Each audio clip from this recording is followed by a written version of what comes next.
उसको लालटीन का जमाना चाहे जहाँ हो, लालटीन पर विश्वास करने वाले, गांव की झोपड़ी में रहने वाले, आज भी सड़कों के फुटपाथ पर जीने वाले को आप क्या नकार दोगे? क्या बुनियाद रही है तो बुनियाद कभी हटती नहीं है, मिटती नहीं है, उसी पर सारा मुल्क फिर आगे खड़ा होता है। नमस्कार, मेरा नाम प्रेम है और आप लाइव स्ट्रीम देख रहे हैं। देखिए, लोकसभा का चुनाव का आगाज हो गया है। तमाम दलों ने तय कर लिया है कि कौन से दल के लोग कितने सीटों पर चुनाव लड़ेंगे। पर अभी कांग्रेस के प्रदेश अध्यक्ष और बिहार कांग्रेस के प्रभारी मोहन प्रकाश आरजेडी कार्यालय पहुंच गए। देखिए, सीटों का बंटवारा हो गया है, फॉर्मूला तय कर लिए गए हैं। आरजेडी ने अपने उम्मीदवारों का घोषणा कर दिया है, पर कांग्रेस के 6 उम्मीदवारों का घोषणा अभी भी होना बाकी है।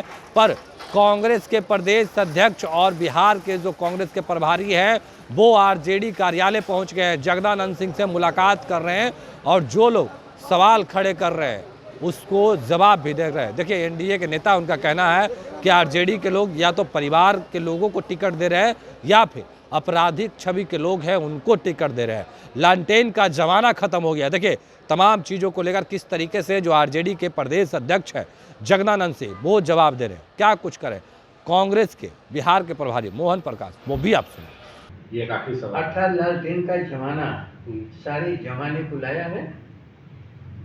आप उसको लालटेन का जमाना चाहे जहाँ हो, लालटेन पर विश्वास करने वाले, गांव की झोपड़ी में रहने वाले, आज भी सड़कों के फुटपाथ पर जीने वाले को आप क्या नकार दोगे? क्या उन्हीं का जमाना है, जनतंत्र है, संविधान यही कोर्ट का अधिकार दिया है। रानी हो या मेहतरानी, दोनों को, बेटी को समान मानने वाले हम उस जनतंत्र पर विश्वास करते हैं। और तुम केवल उन्हीं पर विश्वास करते हो। अडानी और अंबानी के नौकर इस देश को नहीं चला सकते हैं। गांधी का देश है और हर व्यक्ति को एक वोट का अधिकार। यही लोग हैं, जब संविधान बन रहा था तो इनके प्रतिनिधि, इनके नुमाइंदे कह रहे थे कि सबको अधिकार नहीं मिलना चाहिए था, नहीं मिलना चाहिए। इसलिए भूलो मत। लालटेन यदि बुनियाद रही है तो बुनियाद कभी हटती नहीं है, मिटती नहीं है, उसी पर सारा मुल्क फिर आगे खड़ा होता है। कह रहे कि जो जितने अभी सीटों का बंटवारा हुआ है या तो परिवार से हैं और बचे कुछ लोग अपराधी छवि के लोग हैं। देखो, ये भूल जा रहे हैं, ये देश 120 करोड़ लोगों का है और हम 120 करोड़ को अपना परिवार मानते हैं। ये केवल दंगाइयों को अपना परिवार मानते हैं। और जहाँ तक ये सच है कि किसी परिवार के किसी व्यक्ति को नहीं लड़ना चाहिए, लेकिन यह भी सच है कि यदि व्यक्ति में क्षमता हो नेतृत्व करने का, तो आप केवल इसलिए नकारे नहीं जा सकते हैं कि उसका जन्म किसी घर में हुआ है। यदि जन्म के आधार पर यदि लोगों को रोका जाए, क्या देश का विधान संविधान कहता है क्या? इसलिए जो भी है, क्या परिवार में सभी लोग एक्सेप्टेबल होते हैं? क्या नहीं? जिनमें क्षमता है और जिन्हें जनता, जिनके प्रति रुझान रखती है, वही चुनाव लड़ते हैं, वही जीतते हैं।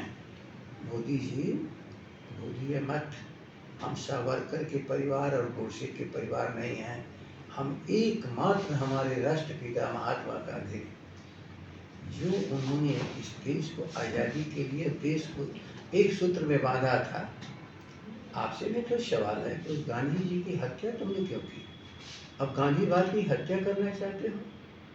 चाहे राजद हो, कांग्रेस हो या हमारे अन्य साथी हो, हम लोग गांधी जी को मानने वाले हैं। अंग्रेजों के दलाल, अब आप एक सवाल का जवाब क्यों नहीं दे रहे हो? जब देश की आज़ादी की लड़ाई थी तो दलाली कौन उनका कर रहा था? कौन कर रहा था? भगत सिंह फांसी पर चढ़े, इसके लिए वकालत अंग्रेजों की तरफ से और गवाही कौन कर रहा था? इसका सवाल क्यों नहीं दे रहे हो? तुम तो उस परिवार के हो, हम तो गांधी के परिवार के हैं। आप सावरकर और गोडसे के परिवार में, 2 परिवारों में लड़ाई है, इसलिए बाकी अन्य लोगों का जन्म कुंडली मत निकालिए। इन्होंने कहा कि ये लालटेन का जमाना नहीं है। 3 सीटों पे उम्मीदवार की घोषणा हो गई है उम्मीदवारों की, 6 पे अभी भी नहीं हुई है। कहाँ सब पेज फंसा हुआ है? कोई पेज फंसा हुआ नहीं है। हमारी अभी स्क्रीनिंग कमेटी की मीटिंग नहीं हो पाई है, कल शायद होगी और उसके बाद जो भी नेक्स्ट सीसी होगी उसमें उनकी भी चर्चा होगी।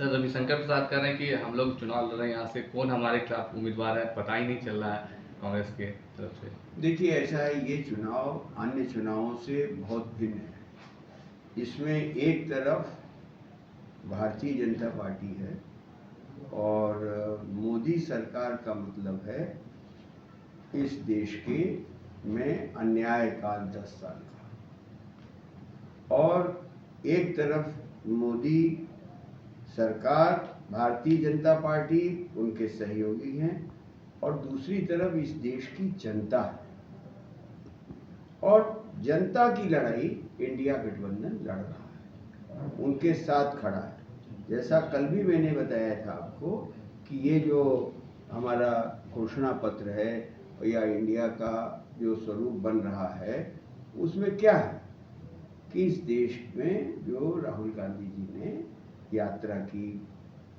कन्याकुमारी से कश्मीर या मणिपुर से बम्बई, उसमें जो करोड़ों लोग मिले, उनकी जो वेदना थी, उनकी अपेक्षाएं थी, उनके सपने थे, उन सबको इसमें घटाया गया। यानी जनता वर्सेस मोदी सरकार और भाजपा ये लड़ाई है, इसमें कोई कहीं दो राय नहीं है।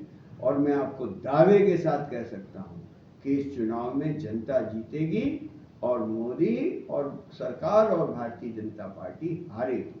और ये इस देश की जनता ने एक बार नहीं अनेकों बार ये करके दिखाया है। और मोदी जी क्या बोल रहे हैं, किस बात पर बोल रहे हैं? इतनी असंवेदनशील सरकार, क्रूर सरकार और भ्रष्टतम सरकार आजादी के बाद अब तक इस देश में नहीं है।